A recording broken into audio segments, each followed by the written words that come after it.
வணக்கம். சற்று முன் கிடைக்கப்பெற்ற ஒரு மிக மிக முக்கியமான செய்தி ஒன்று வெளியாகி உள்ளது. எடப்பாடி பழனிசாமி அவர்களுக்கும் வேலுமணி அவர்களுக்கும் தற்பொழுது மிகப்பெரிய ஒரு மோதல் நிலவி வருகிறது.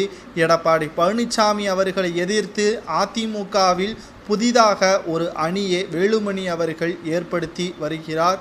இது அதிமுகவில் மீண்டும் ஒரு பரபரப்பான சூழலை ஏற்படுத்தியுள்ளது. ஏற்கனவே ஓபிஎஸ் எடப்பாடி திராவிட முன்னேற்ற கழகத்திற்கு ஆதரவாக செயல்படுவதாக கூறி ஓபிஎஸ்ஐ கட்சியிலிருந்து நீக்கிவிட்டார் எடப்பாடி பழனிசாமி அவர்கள்.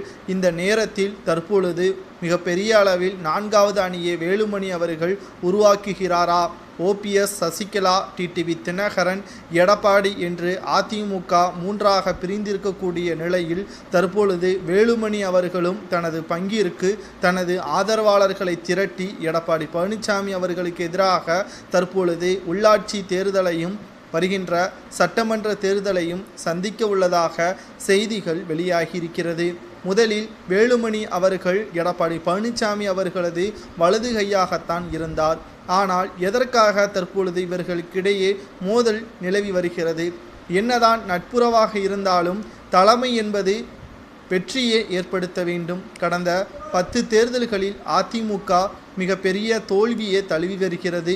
இதற்கு மக்களவை தேர்தல் முடிவுகள் தோல்வியே எதற்காக என்று ஆலோசனை கூட்டம் நடத்திய பிறகு சசிகலா, ஓபிஎஸ் இவர்களது ஆதரவாளர்கள் நமது வேட்பாளருக்கு ஓட்டுக்கள் செலுத்தவில்லை, அதிமுகவின் தொண்டர்களை துரோகம் செய்து விட்டதாக நிர்வாகிகள் எடப்பாடி பழனிசாமி அவர்களிடம் கூறியிருந்தார்.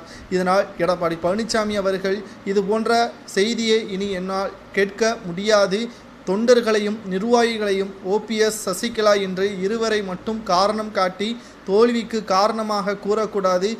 மக்களது தேவையே என்ன என்பதை பூர்த்தி செய்து திமுகவின் ஆளும் கட்சிக்கு எதிராக அவர்களது மோசமான திட்டங்களை மக்களிடம் எடுத்து கூறி அதிமுக வெற்றிக்கு வழிவகுக்க வேண்டும் என்று அதிமுகவின் நிர்வாகிகளுக்கு உத்தரவுகளை பிறப்பித்திருந்தார்.